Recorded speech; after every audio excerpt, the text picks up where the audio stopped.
Welcome back to the layout, everyone. As you can probably tell, I've gotten a lot done since March, so let's go ahead and jump right in. Alright, so starting on the south end of Jello Yard, haven't gotten a whole lot done. I got these custom 60-foot telephone poles, where I took bamboo skewers and custom scratch built the insulators on top out of styrene, and then the insulators that are along the side, those were from the Wolfers kit. Cut the ends off, put two of them together, and glued them. Glued them together. Moving on down, I got again one of the 60-foot poles. Also got these two 30-foot poles, and added wire. There were two guide wire telephone poles, so I added the guide wires to them, along with the two gas markers, as you can see, that are in between the two poles. And then I also painted the bottom 10 feet-ish of the telephone pole yellow for those safety stripes. Moving on down, again another 60-foot pole. Not really much else done here, but down at the south end of Jello Yard, I got a lot done. So first I got the again more 60-foot poles. Also got 20-foot poles and added lights to them, or not 20-foot, 30-foot poles. Added lights along with the gas marker, as you can see just to the left of it. There's another pole, and as you can see, I added the easy line in between the poles. I did burn out a light on this pole, so I'll have to replace that at some point. And then there's the third pole, and this is over on the next module. And then I also finally got around to painting these little corner pockets, posts, whatever you want to call them. Finally painted them, so that one's a little more beat up. This one's a little bit newer in the photos I could find. So it's a lighter color, and it's all painted a lot nicer. Also, for the entire road length of Jello Yard, I added, using Sharpie, a whole bunch of cracks. And you can see a couple black spots where I filled in a couple areas. And so that was all done using Google Maps to roughly get an idea all the way down. I also airbrushed this access road coming up into the yard. And I replaced a couple of lights along the locomotive service facility. Obviously, the elephant in the room is that I got a ton of static grass done, along with those trees that are on the end there. So I got a ton of that done. Took a while to get all of that covered. And as you can see, with these trees, I also have shrubs and bushes that I put underneath the trees. And another thing that I worked on in the locomotive facility more than anything was adding these back saver switch stands, which I'll add some close-up pictures, but they were 3D printed parts. I added the little extra bar to the handle, and then I custom or scratch built the targets, and then custom painted all of the switch stands. So I have all of them for the yard, and then also one over here in Jello Yard. And I also have one over at the elevator too.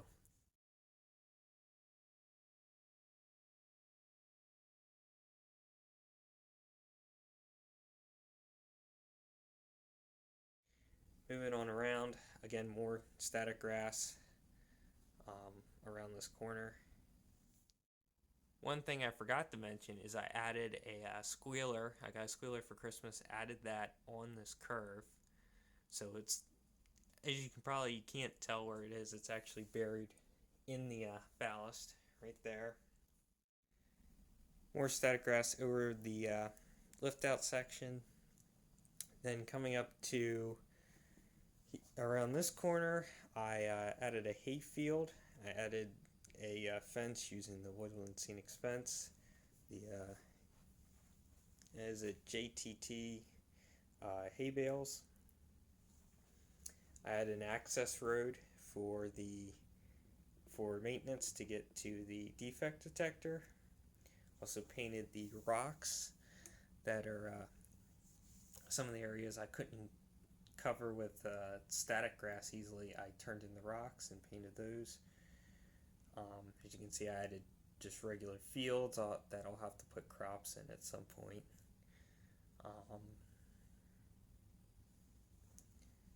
Moving down to the river section, not a whole lot done. I painted the rocks. I'm not real happy with them. I'll have to go back and paint them again, but that's just about the only thing I've gotten done on this section.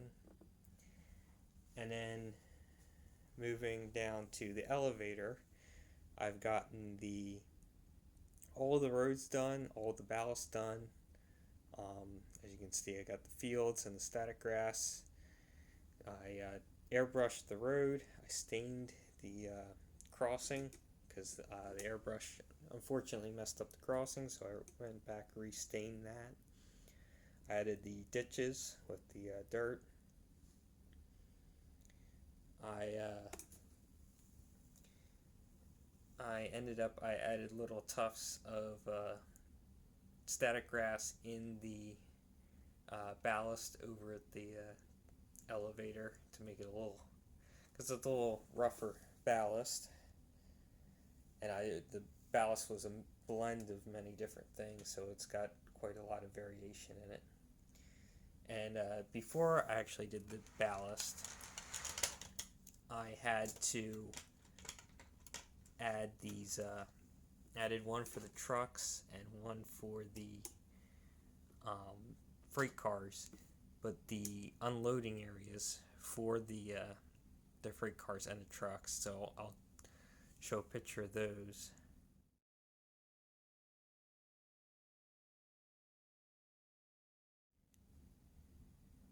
And so that was, I did that, then added ballast afterwards. The static grass on the elevator side of the tracks is airbrushed, where the static grass on this side of the tracks is not. It's just a blend of different static grasses, and in the back corner I've gotten all the way up to there. So, moving on to locomotives, one project I got done this summer was adding a whole bunch of lights to 1943 here. So I added some step lights, truck lights, I added a computer light, and I also added some switchable lights, switchable turn on and off cab lights, and I'll show some pictures in the dark that make it look a little bit better.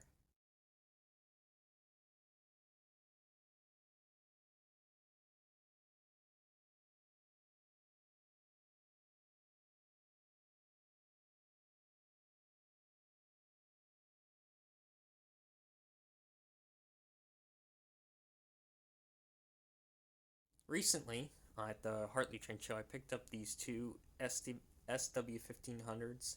They're Broadway Limiteds, and I picked them up for a really good price. They need a lot of work.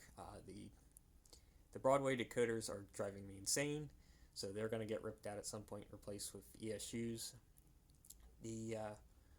Just cosmetically, they need a lot of work, so there'll be a project that I'll be working on at some point to upgrade these, but they run okay for now, and I mean, for the price, they were definitely worth getting.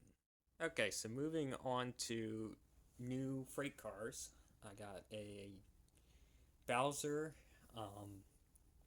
open top Reading hopper. Added a USLX exact rail, covered hopper, Atlas DM&E covered hopper, a NAHX Atlas covered hopper, a Scale Trains carbon hopper,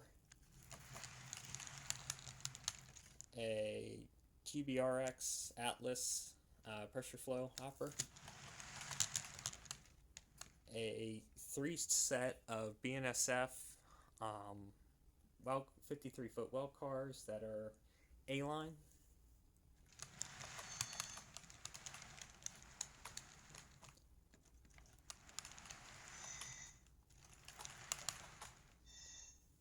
an exact rail Conrail coil shield, an Athearn Prime for Grime T-Box high cube, a DRLX Atlas gondola, and an Athearn Acid UTLX acid tank car. Another new car that I've added that I've already done upgrades to is this Atlas PHNX car caboose. So I've gone through, I added the Sinclair antennas on either end, I added the air conditioners, redid the exhaust stacking so it's more appropriate to how the prototype looks, added the boxes, it's kind of hard to see, oh there we go, added the boxes on the bottom, the equipment boxes, added the airlines on the end, rubber airlines, again more piping, another air conditioner, another Sinclair antenna, another box on the other side. Also added the safety striping and I blacked out these blanked out windows, which I did on both sides.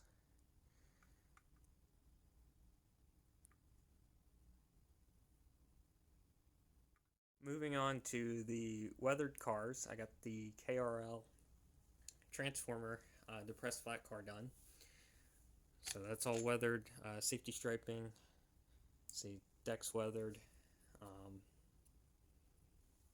ends are weathered, got the load securement. Again, the other side. Moving on to gondolas, I got the 68-foot Railgun gondola done. Not gonna lie, this side's not exactly my favorite. It didn't come out as good as I wanted it to, but it still came out pretty good. Got the rust with a whole bunch of mud splatter on the inside, and then fairly clean on the opposite side. Again, all that rust and mud splatter. I then got done the CORE 68-foot gondola. Again, much of the same. Not a ton of weathering on the side. Some. It's actually really, there we go. See, just a light amount of weathering. Again, rust with mud splatter on the inside. So.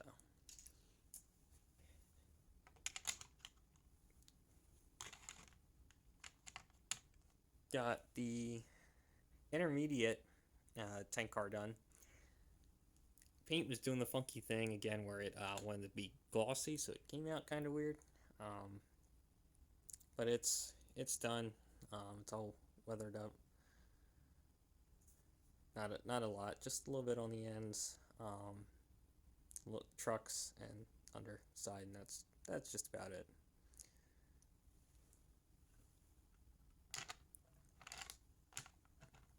Moving on to boxcars, got the EEC car done. Not a lot on this side. Did the safety striping, added the tack board, or painted the tack board, painted the roof, a little bit of scraping on the roof, faded it heavily. And then the opposite side got a little bit heavier, a lot of scraping, a lot of rust pitting, and so on.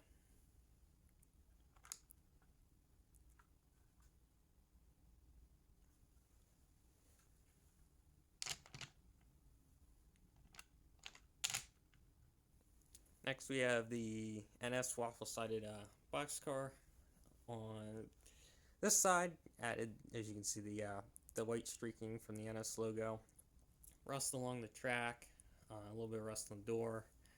Safety striping, rust on the roof, a little bit on the ends, not a whole lot of kick up. Opposite side, a little bit more worn look, different safety striping, and yeah, a little bit of peeling logos.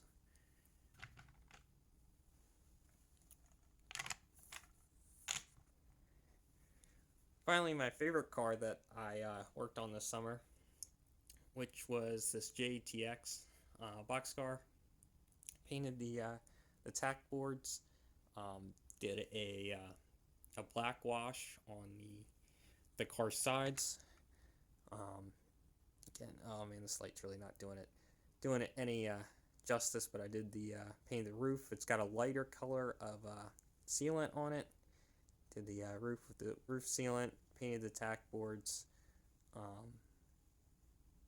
Yeah, again, this light really isn't doing this car justice for the way it actually looks. But this is one of my new favorite cars. It really turned out well. Again, not much on the ends. This end's got a little more, but not a ton. Alright, so finally a couple projects that I'm working on. One is I just got these signal boxes built from a Walthers kit. As you can see, the one on the right is almost entirely from the kit, and the one on the left I did a little bit of scratch building. I redid the roof, I shortened the side, shortened the length, and then built a new roof, new legs.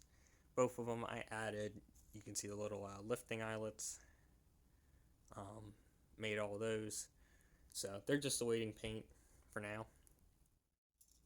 The last project I have is this Walthers van that I believe it was Walthers van that I picked up, delivery van, and I have taken it, as you can see, I've taken it apart, but really haven't done much more to it than that.